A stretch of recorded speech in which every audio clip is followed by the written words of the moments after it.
नमस्कार। व्यक्ति विषय र विशेषको आजको श्रृङ्खलामा यहाँहरूलाई हार्दिक स्वागत छ।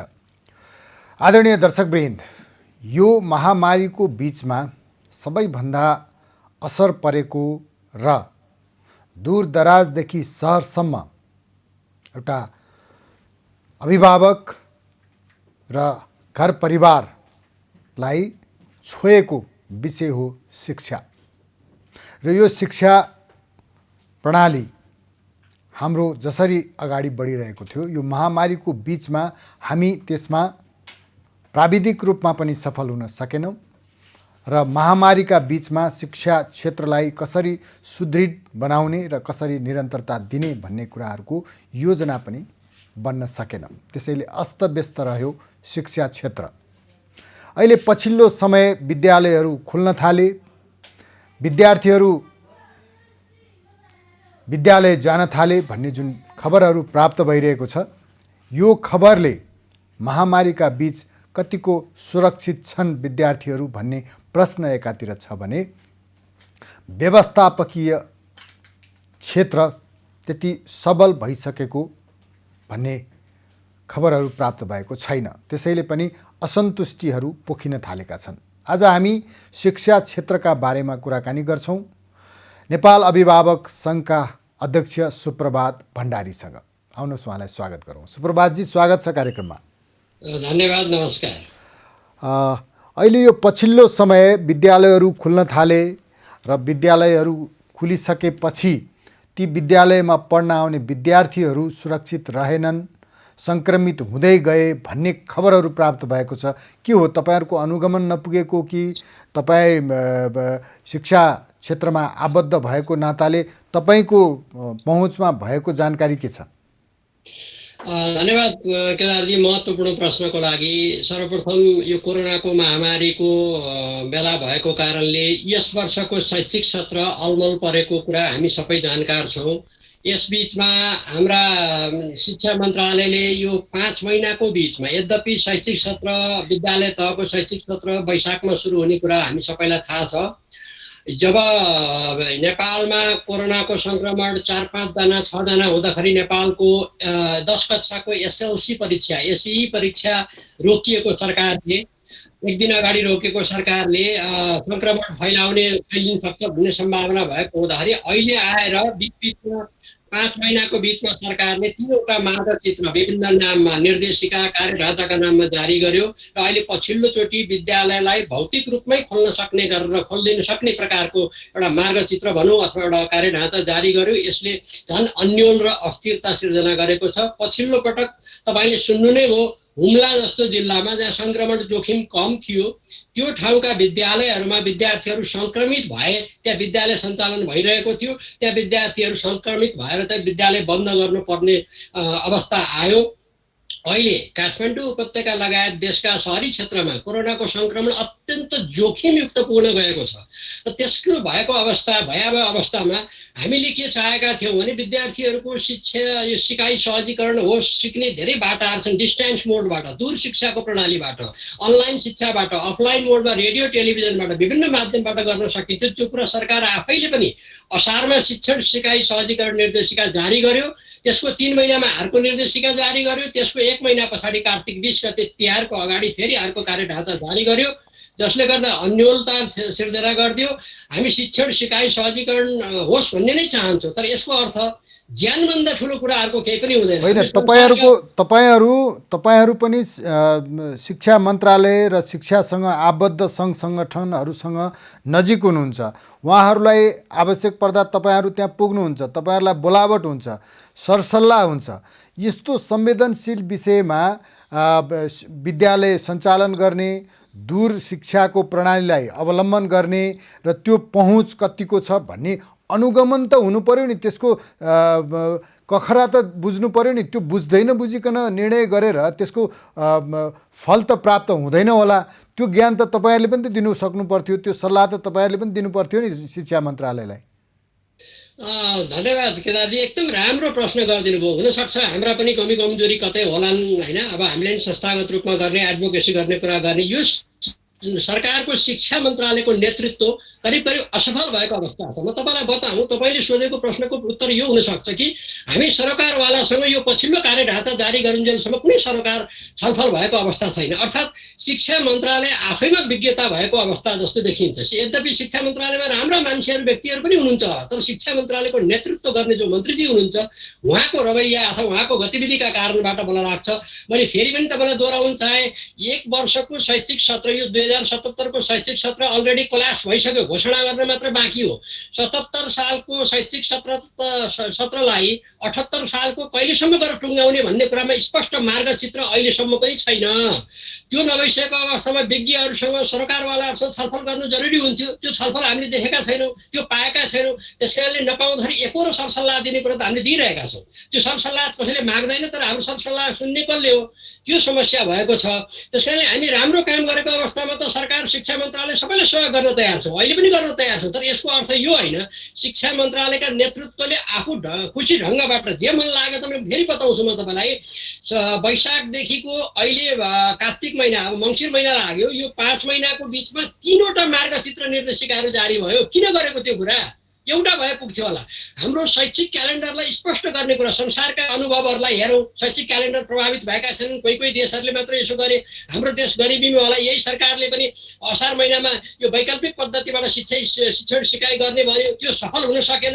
त्यसका लागि चाहिने साधन र स्रोत जुटाइदिएन। अभिभावकहरू निम्न आय भएका, गरिबीमा बाँचेका, पछौटेपनमा भएका अभिभावकहरू हुनुहुन्छ, उहाँहरूलाई साधन र स्रोतले जोडिदिएन।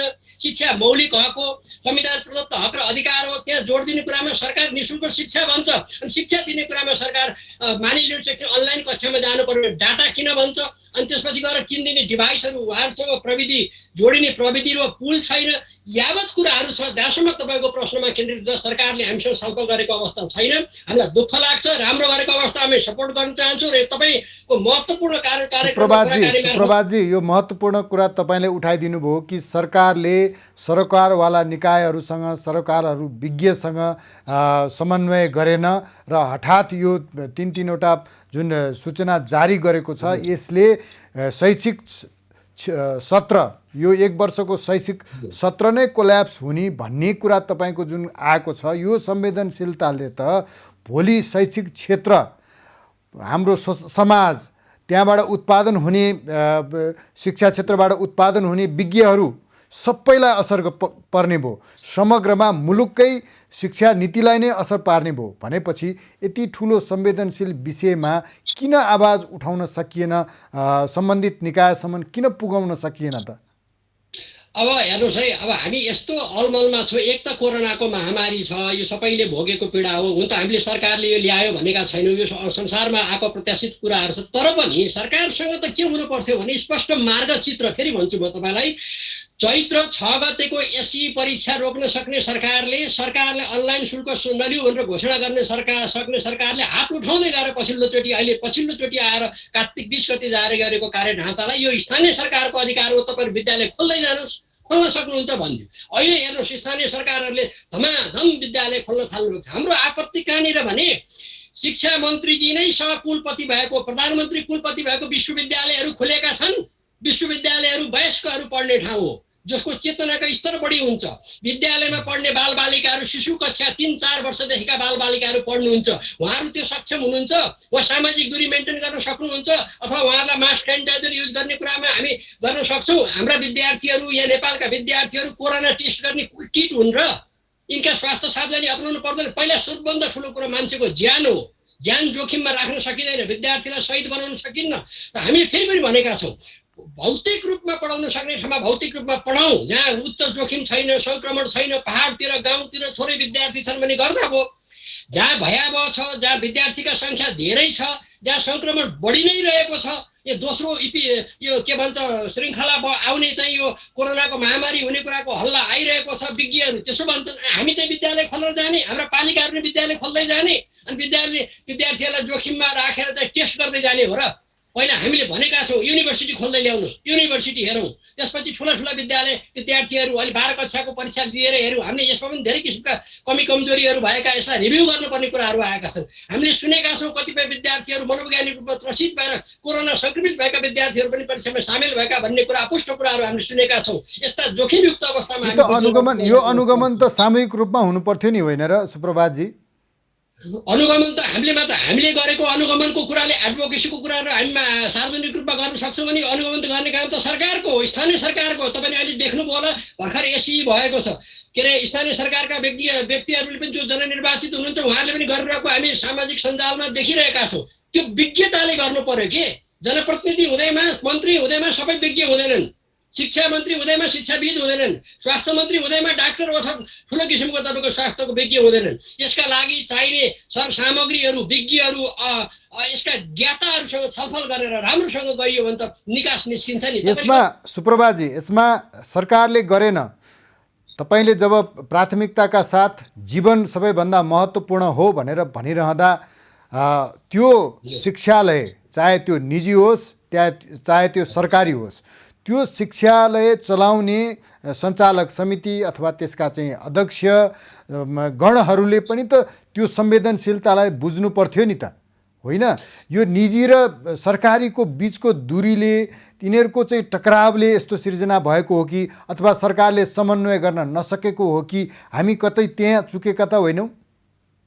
अब हेर्नुहोस् न, यो कुरा त पहिला सुरुमा मैले अघि भने जीवन महत्त्वपूर्ण कुरा हो। सँगसँगै यसलाई लैजानलाई हामीले वैकल्पिक बाटोबाट पनि विद्यार्थीहरूलाई पढाउन सक्छौँ। संसारका मोडेलहरू हामीले के गर्दैनौँ भने वैकल्पिक मोडेलमा जानका लागि शिक्षामा कुन रूपबाट जाने, चाहे रेडियोबाट, टेलिभिजनबाट, अनलाइनबाट, जेबाट जाने हो। जस्तो अहिले तपाईँलाई बताउँ, असारमा जारी भएको निर्देशिकाले वैकल्पिकमा जाऊ भन्यो, अनि त्यसदेखि 2-3 महिनाको यसलाई अवस्था हेर्ने हो भने केही सार्वजनिक विद्यालयहरू तयार भए। देशमा 36,000 जति विद्यालय छन्, झन्डै तपाईँको युनिभर्सिटी शुद्ध हेर्दा 80 लाख जति विद्यार्थीहरू हुनुहुन्छ, विद्यालय तहमै 72 लाख जति विद्यार्थीहरू हुनुहुन्छ।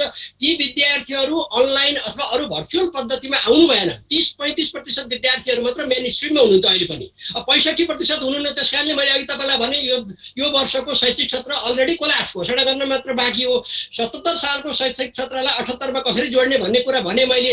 त्यस कारणले सरकारले त यसैको लागि त सरकार चाहिएको। हामी सबैको अभिभावक त सरकार हो नि। संविधानको रक्षा गर्ने काम पनि उसको, शिक्षा मौलिक हक र अधिकार हो, जनताको जीवधनको रक्षा र स्वास्थ्यको सुरक्षा गर्ने काम पनि सरकारको। जनता त सचेत हुने र सरकारलाई सहयोग गर्ने, सरकारले ल्याएको कुरालाई ल्याउने। सरकारले 1 वर्ष पनि होइन, 5 महिनामा शिक्षा मन्त्रालयले 3टा निर्देशिका जारी गर्छ, अर्थात् 3टा मार्गचित्र जारी गरेर ऊ आफैले अन्यल र अस्थिरता सिर्जना गर्छ। हामी कोबाट अपेक्षा गर्ने? अहिले पनि हामी चाहन्छौँ वैकल्पिक बाटोबाट वा भौतिक रूपमा गर्न सक्ने ठाउँमा मात्र त्यो कुरा गरेर अगाडि बढ्नु। त्यो वैकल्पिक बाटो चाहिँ तपाईँहरूको दृष्टिकोणमा त्यो वैकल्पिक बाटो के हो त? त्यो वैकल्पिक बाटो सुझाइदिनुहोस् न त। म बताइदिन्छु तपाईँलाई।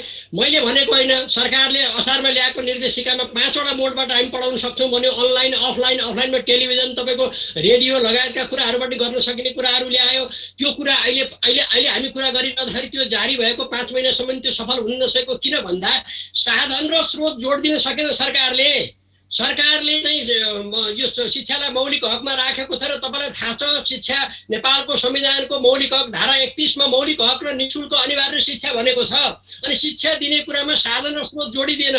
जस्तो मैले अघि तपाईँलाई सुरुमा निवेदन गरेँ, सरकारले अनलाइन पद्धतिबाट पढाउने हो भने आज 10 वर्ष अगाडि कोरोनाको यो कुरै नभएको अवस्थामा सरकारले प्रत्येक विद्यार्थीलाई ल्यापटप बाँड्ने घोषणा गरे। हेर्नुहोस्, प्रविधि मैत्री रूपबाट जानलाई। अहिले जस्तो पढाउ त भन्यो, अब खाऊ त भन्यो, खानेकुरा दिनु परेन। पढाउ भन्यो, पढाउने सामग्री दिएको, खोइ पाठ्य पुस्तक निःशुल्क वितरण गर्ने सरकारले पढ्नलाई। अनि तपाईँको अहिले महामारीको बिचमा जनतासँग के छ आय स्रोत? केही छैन। त्यो अवस्थामा चाहिने साधन स्रोत भनेको रेडियो भए रेडियो, टेलिभिजन भए टेलिभिजन। तपाईँको अनलाइन पढ्ने हो भने ल्यापटप वा कम्प्युटर वा मोबाइल त बाँड्नु पर्छ नि त। सरकारसँग 21 अर्बभन्दा बढी फ्रिज भएको रकम छ अहिले शिक्षा क्षेत्रको मात्र। दिनानुदिन खर्च गर्नुपर्ने पैसा तपाईँले सुन्नुभएको छ। 1 रुपियाँ पैसा अनलाइन कक्षाको लागि सरकारले खर्च गर्छु भनेको अथवा गरिब जनताका लागि शिक्षामा जोड्छु भनेको अहिले महामारीको बेलामा छैन नि। त्यही त, त्यो त्यति ठुलो रकम, त्यो रकमले पनि प्रविधिसँग जोडिन सहज हुन सक्थ्यो र 36,000 विद्यालयहरू दूर दराजदेखि सहरसम्म का सबै गणना गर्दा 36,000 विद्यालयहरूमा निजी पनि पर्छन्, सरकारी पनि पर्छन्। त्यो विद्यालयहरूमा निजीलाई छोडेर सरकारी स्कुललाई त त्यो अनुदान दिएर प्रविधि मैत्री बनाएर लान सकिन्थ्यो। त्यो सुझाव अभिभावक महासङ्घले किन दिन सकेन त? तपाईँहरूले दिनुपर्थ्यो होइन र? हामीले भन्यौँ, हामीले योभन्दा अगाडि पनि सरकारका व्यक्तिहरू, सरकारमा बस्ने व्यक्तिहरू मात्र होइन, शिक्षा मन्त्रालयका उच्चपदस्थ कर्मचारीहरूसँग औपचारिक रूपमा अनौपचारिक रूपमा कुरा हुँदा हामीले यो कुरा भन्यौँ, यो पनि देखायौँ तपाईँलाई। जस्तो मैले भने नि, यस वर्षको बजेटमा पनि सरकारले दिवा खाजा, छोरी मान्छेहरूलाई सेनिटरी प्याड, स्कुल आउँदाखेरि दिने कुराहरू, छात्रवृत्तिका कुराहरू, दैनिक रूपमा दिने कुराहरू मध्ये झन्डै 21 अर्ब रुपियाँ यस वर्ष खर्चै नभएर बसेको छ। यो चाहिँ हामीले सामान्य एउटा लेम्यान हिसाबले पनि बुझ्ने कुराहरू। हामीले के भन्यौँ त भने, त्यसो हो भने यसरी बचेका पैसाहरूलाई तपाईँहरूले गरिब जनताका छोराछोरी पढ्ने स्कुलहरूमा लगानी गरिदिनुहोस्, स्रोत र साधन विनियोजन गर्नु। अर्थात् तपाईँले पुलको काम गरिदिनु पर्यो। पढ त भन्नुभयो, हिजो स्कुलमा आएर पढ्नु पर्थ्यो, आज घरमै बसेर पढ्नुपर्छ। घरमै बसेर पढ्नलाई त जोड दिनु पर्यो नि, पुल चाहिएन, कसरी पढ्ने? त्यो जुन तरिकाले जोडिने हो त्यो साधन र स्रोत जोड दिनुहोस्। थप व्यवहार भए पनि गर्नुहोस्, नभए पनि तपाईँहरूसँग यति पैसा त छ, यो पैसा त लगानी गर्नुहोस् न त्यो क्षेत्रमा भन्दाखेरि सुनिँदैन। शिक्षाले अर्थलाई भन्छ। यो सरकार कतिवटा द्वारबाट चल्ने सरकार हो? त्यही त, त्यहाँ त्यो रकम यसरी प्रविधि मैत्री हुन नसक्नु, शिक्षा मन्त्रालयले छुट्याएको, शिक्षा मन्त्रालयले शिक्षाको लागि भनेर छुट्याएको रकम समेत विनियोजन हुन नसक्नु, प्रयोग हुन नसक्नुको पछाडिका केही कारण त पत्ता लगाउनु भयो होला नि तपाईँहरूले?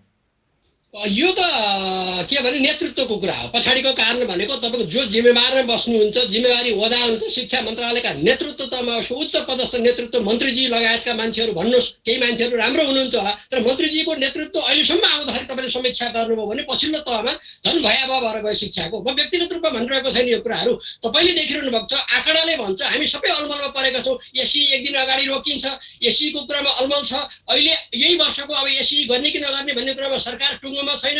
12 कक्षाको परीक्षा भर्खर भएको छ, 1 कक्षा सुरु भएको छैन। सरकार भन्छ यो शैक्षिक सत्र पुरा हुन्छ, कसरी हुन्छ? हावादारी कुरा गर्न चल्न सकिन्छ र कागजको घोडामा दौडिन सकिन्छ र घोडा त राम्रो हुनु पर्यो, राम्रो घोडा चढेर जान सक्नु पर्यो, त्यसरी पो हामी गन्तव्यमा पुग्न सक्छौँ। त्यस कारणले हामी त अहिले पनि भन्न चाहन्छु, आजका मिति पनि आजै छलफल गरौँ, एकदम फास्ट ट्र्याकबाट गएर चाहिँ के कुरा गर्न सकिन्छ भन्ने कुराहरूमा जाउँ र हाम्रा विद्यार्थीहरूलाई शिक्षण सिकाइसँग जोडौँ। तपाईँले भन्नुभयो अघि पहिला जीवन त रहनु पर्यो, जीवन सँगसँगै फेरि बाँच्नेको आधार शिक्षा पनि चाहियो। शिक्षा ज्ञान र परिवर्तनको भण्डार हो। सुप्रभातजी, तपाईँले यो भनिरहँदा शिक्षासँग आबद्ध भएका तपाईँको नेपाल अभिभावक महासङ्घ बाहेक पनि प्याप्सन छ, एनप्याप्सन छ, हिसान छ, धेरै सङ्गठनहरू छन् जुन सङ्गठन ती सङ्गठनहरूले शिक्षा क्षेत्रलाई नै प्राथमिकता दिएर आफ्ना गतिविधि अगाडि बढाउँछन्। यस्तो समयमा यस्तो भयावह अवस्था तपाईँले व्याख्या गरिरहनु हुँदा उहाँहरू किन चुप लागेर बस्नुहुन्छ? के शिक्षा क्षेत्रलाई, शैक्षिक सत्रलाई कोल्याप्सै बनाउन खोजेको अथवा हाम्रा विद्यार्थीहरूको भविष्य नै डामाडोल गर्न खोजेको हो त? अब यो त यस्तो हो नि, अभिभावकत्व नेतृत्व उसले गर्नुपर्छ। सरोकारवालाहरू हामीहरू होला, शिक्षक महासङ्घ होला, तपाईँले भने जस्तो निजी क्षेत्रका सबै किसिमको समुदायहरू हामी पनि बसेर औपचारिक अनौपचारिक छलफल गरेका छौँ। तर तात्नु पर्यो, समाउने बिड तातेर पुग्दैन। यद्यपि हाम्रा पनि कमी कमजोरी होला नि, मैले भने अझ पुगेन होला। यो महामारीको बेला हामीले दिन सक्ने दबाब चाहिँ कमी भयो होला। तर सरकारले गर्नु, म तपाईँलाई रमाइलो कुरा सुनाऊ, यो नयाँ सरकार आइसकेपछि कुनै सरकारको भन्दा नि शिक्षा मन्त्रालयको कुरा, नयाँ गणतान्त्रिक नेपालको शिक्षा कसरी बनाउने भनेर यो गोपालमान श्रेष्ठ शिक्षा मन्त्री उप प्रधानमन्त्री हुँदाखेरि एउटा आयोग बन्यो। नयाँ मन्त्रीजी आउनुभयो, आयोग फेर्नुभयो, आफ्नो किसिमको मान्छेहरू राखेर आयोग बनाउनुभयो। त्यो आयोगले नयाँ शिक्षा प्रणाली कस्तो हुने भन्ने कुरा रिपोर्ट दियो भन्ने कुरा सुनियो, हामी त त्यसमा थिएनौँ। त्यो रिपोर्ट आज गएको 2 वर्ष हुन थालिसक्यो, त्यो रिपोर्टै गायब छ। यो मुलुक कसरी हाँकिने, कसरी शिक्षा जाने भन्ने कुराको अन्यल छ। हामी यो अवस्थामा छौँ। अहिले झन् महामारीको बेला छ, झन् सजिलो हो। ल ठिक छ सुप्रभातजी, मैले तपाईँलाई रोकेँ। सुप्रभातजी, यो शिक्षाको क्षेत्रमा हामी सर्वसाधारणले बुझ्दाखेरि पनि सरकारले नीति बनाउन सकेन, सरकार अन्यलमा पर्यो भनिरहँदा पनि निजी क्षेत्र, शिक्षा क्षेत्रमा निजी क्षेत्र यति अगाडि छ कि विश्वसँग आफ्नो प्रतिस्पर्धा गर्न हामी सक्षम छौँ भनेर भनिरहँदा विश्वको शैक्षिक जगतसँग प्रतिस्पर्धा गर्ने त्यो शक्ति चाहिँ उत्पादन गर्न सक्छु भन्ने निजी क्षेत्रका शिक्षाविदहरू, निजी क्षेत्रका शिक्षामा लगानी गर्नेहरू चाहिँ कहाँ जानुभयो त? उहाँहरू के भन्नुहुन्छ? यस्तो छ, सरकारी विद्यालय पनि कमजोर छैनन्, सरकारका विद्यालयका शिक्षकहरू पनि लायक हुनुहुन्छ, सबै समग्र त म्यानेजमेन्टको कारणले हामीले रिजल्ट राम्रो सकेनौँ, तर पनि निजी क्षेत्रका विद्यालय प्रतिस्पर्धामा अब्बल छन् भन्ने कुरा चिल्लो प्रमाणपत्र बाँडेका छन्। यो कुरा हामी स्वीकारौँ। यिनले पनि अहिले अनलाइन शिक्षा प्रणाली लागू गर्ने भनिसकेपछि, वैकल्पिकमा जाने भनेपछि जति अनलाइन शिक्षा प्रणाली लागू हुन सकेको मास रूपमा छ त्यो चाहिँ निजी क्षेत्रका विद्यालयमा मात्र छ। उनले त गरेका छन्, नगरेका होइनन्, तर त्यो पनि 30% जति मात्र कभरेज छ। हेर्नुहोस्, त्यसको अवस्थामा निजी क्षेत्रको पनि के भयो भने उनीहरूको आफ्नो कि सरकारले सहयोग गर्दैन। उहाँहरूको कुराले फेरि अभिभावकलाई के मार्छ भने अब लामो समय त भइसक्यो, अब अनलाइन पढाएको भए पनि नपढाएको भने बिलको मुठा आउँछ, बिलको शोषण, अभिभावकलाई शोषण भयो भन्ने कुरा आइरहेको छ। केहीले राम्रो पनि गरे भने केहीले मौकाको फाइदा यही हो भनेर तपाईँको बिलका चाङ पठाएर अभिभावकको आय स्रोत नभएको अवस्थामा अहिले फेरि आर्थिक शोषण र आर्थिक मार भएको छ। त्यहाँ स्थानीय सरकारहरू बोल्दैनन्, त्यहाँ स्थानीय सरकारहरू हेर्दैनन्। अनलाइन शुल्कको राष्ट्रिय मापदण्ड सरकारले शुल्क नलिऊ भन्ने सरकारले अनलाइन शुल्कको राष्ट्रिय मापदण्ड ल्याउँदैन। हामी यस्तो अवस्थामा छौँ। अनि निजी क्षेत्रका विद्यालयहरूले केही राम्रो पढाइमा ठिकै पनि गरेका होलान्, तर अर्को आर्थिक पाटोमा गएपछि उनीहरू आलोचनाको पात्र बन्छन्। हाम्रो पनि निरीहता हुन्छ, अभिभावकहरू शोषित छन्, अनि सरकार वा स्थानीय सरकारहरू केही पनि गर्दैनन्। यहाँ एकीकृत रूपमा के गर्ने, शिक्षाको मार्गचित्र के हो, अथवा हामी सबैको साझा दृष्टिकोण के हो भन्ने कुरामा सङ्घीय सरकार, प्रदेश सरकार र स्थानीय सरकारको बिचमा ट्युनिङ छैन। यो मिल्दैन। यसले गर्दा सरकारी विद्यालय एकातिर आफ्नो हालतमा छ, निजी विद्यालय आफ्नो हालत छ। यद्यपि उनीहरूले गर्न खोजेका केही कुरा ठिक छन्, तर त्यो गर्दैमा शैक्षिक क्षेत्र समाप्त हुने अवस्था भएन। हाम्रो लागि त टोटल विद्यार्थीहरू मेन स्ट्रिममा आएर यो शैक्षिक क्षेत्र कहिले सकिन्छ 2070 भन्ने कुरा क्लियर भएर आउनु पर्यो। हो, त्यो त्यही क्लियर गर्न अथवा चाहिँ विद्यार्थीहरूको भविष्य सुनिश्चित गर्न, अभिभावकहरूको चिन्तालाई सम्बोधन गर्न राज्यले सकेन। राज्यले नसक्दाखेरि हिजो सक्षम छौँ भनेर निजी क्षेत्रको शिक्षा जगतलाई हाँक्नेहरू पनि त यो मुलुकमा हुनुहुन्छ नि त। उहाँहरू पोलिसी बनाउने सम्मको पहुँच राख्नुहुन्छ। त्यस्तो अवस्थामा पनि प्रतिनिधित्व गर्न पुग्नु भएको छ। उहाँहरूको भूमिका चाहिँ किन यस्तो बेलामा चाहिँ न्यून भयो?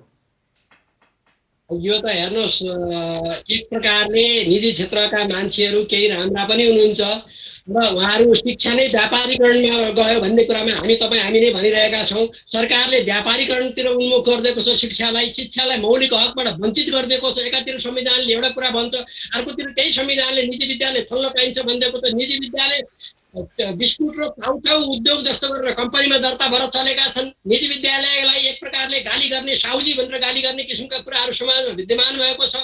यद्यपि उनका चिल्लो प्रमाणपत्र त्यहाँ प्रतिस्पर्धाका लागि निजी विद्यालयमा आकर्षण पनि छन्। उनले पनि केही कुरा गर्नुपर्थ्यो। उनीहरूले पनि गर्ने, देशलाई अलि कन्ट्रिब्युसन गर्ने कुरामा, त्यहाँ पढाउने तमाम शिक्षकहरूले तलब नपाइरहेका कुराहरूमा, यस्ता कुराहरूमा हेरेर अभिभावक पनि महामारीमा हुनुहुन्छ। यो बेलामा हामीले सहयोग गर्नुपर्छ भनेर अझ बढी सहयोग गर्ने कुराहरूमा निजी क्षेत्रका विद्यालयहरू अथवा त्यहाँका हाम्रा सञ्चालकहरू पनि चुक्नु भएको छ। हुन त यद्यपि महामारीका कारणबाट सबै आफ्नो ठाउँमा आक्रान्त हुनुभएको छ। तपाईँले उठाउनु भएको प्रश्न जायज छ। हिजो निजी क्षेत्रले हामी यसो गर्यौँ उसो गर्यौँ भनेर सारा कुरा गुड्डी हाँकिरहँदाखेरि आजको यो महामारीमा यो अवस्थामा चाहिँ हामीले यसरी पढायौँ, यसरी सहुलियत दियौँ, यसरी सुविधा दियौँ, अथवा सरकार भन्नुहोस्, जनतालाई भन्नुहोस्, हामीले यो कुरा दिएका छौँ भन्ने कुरामा उहाँहरूले पनि स्पष्ट रूपमा आउन नसकेको कुरामा म सहमत छु। तथापि हामी सबैको अभिभावक, सरकार, शिक्षा, राज्यको दायित्व, कर्तव्य भएको हुनाले तमाम नेपालमा जन्मेका बालबालिकाहरूलाई उचित शिक्षा दिने, रेखदेख गर्ने, अभिभावकत्व ग्रहण गर्ने काम नेपाल सरकारको, सङ्घीय सरकारको, प्रदेश सरकारको, स्थानीय सरकारहरूको, अहिले सरकारहरू विभिन्न किसिमका सरकारहरू चुकिरहेको अवस्था छ, केन्द्रीय सरकार चुकिरहेको अवस्था छ। यो अवस्थाबाट हामी यो कन्भर्सेसनबाट पनि अगाडि जाँदाखेरि यो शिक्षालाई तमाम रूपमा नेपालको बालबालिकाले डिसाइन्स मोडबाट होस्, भौतिक रूपबाट होस्, जुन मोडबाट भए पनि स्वास्थ्यलाई पहिलो प्राथमिकतामा राखेर शिक्षण सिकाइ गर्न पाउनु पर्यो भन्ने कुरा हामीले जोडेर लैजानुपर्छ भन्ने। सुप्रभातजी, अब यो तपाईँको आजको छलफलबाट तपाईँको निष्कर्ष जो आउँदैछ त्यसले के देखाउँछ भने शैक्षिक क्षेत्र भयावह अवस्थामा पुग्दैछ। यो शैक्षिक सत्र त असफल भयो भन्ने तपाईँको जुन निष्कर्ष छ, त्यो निष्कर्षले तपाईँले निष्कर्ष दिनुहोला अथवा सरकारले फेरि अर्को, तेस्रो होइन चौथो एउटा नीति सार्वजनिक गर्ला। तर त्योसँग संवेदनशीलता कहाँ जोडिएको छ भन्दा विद्यार्थीको भविष्यसँग, अभिभावकको त्यो मेहनतसँग, त्यो पीडित विद्यार्थीले त्यसको मानसिकता कस्तो होला, त्यसको भविष्य मेरो सुनिश्चित भएन भनेर उसले भोलि दुर्भाग्य बेहोर्नु पर्यो भनेर दुर्घटनाहरू निम्तिन थाल्यो भने समाजमा त भयावह स्थिति सिर्जना हुन्छ।